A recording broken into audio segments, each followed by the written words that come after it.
அந்த பொன்முடியும் வர்றாரு, முதலமைச்சர் வர்றாரு, அமைச்சரவை கூட்டத்துக்கு வர்றாரு, பொது வழியில வர்றாரு. அப்ப நீங்க என்னதான் நினைச்சுக்கிட்டு இருக்கீங்க? எவ்வளவு அருளுக்கு தக்க வகையில பேசிருக்கிறார். இது மாதிரி வேற ஆள் பேசினா நீங்க அனுமதிக்கிறீங்களா? எத்தனை வழக்கு போட்டுருக்கீங்க?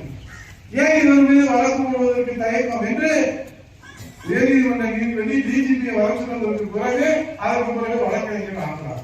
இது ஒரு பாணி சொல்றதுக்கு ஒரு சொல்லுதான். நீங்க சொல்ல உதவிப்பா, இதெல்லாம் நம்ம பத்திரிகையில படிச்சிருக்கோம், தெளிவா எங்களுக்கு தெரியும். தப்பு தான். தப்பு செஞ்சுட்டு அவர் நெஞ்சத்தோட நெஞ்சத்துக்கு வர்றாரு. அதுக்கு என்ன காரணம்?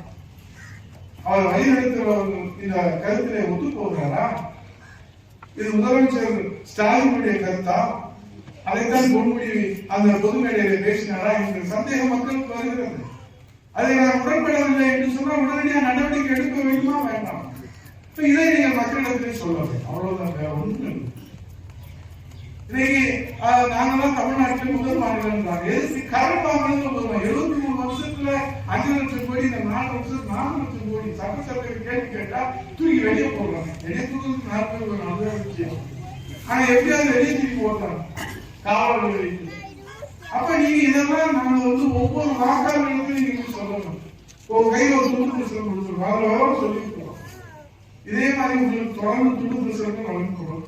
இதை எங்கள் நாட்டு நாடுகளை தெரிந்து கொண்டு நம்முடைய அம்மாவின் திட்டங்கள், புரட்சி தலைவர் எடப்பாடியுடைய திட்டங்கள், இது சொல்றதால என்ன அவங்க சிந்திப்பாங்க.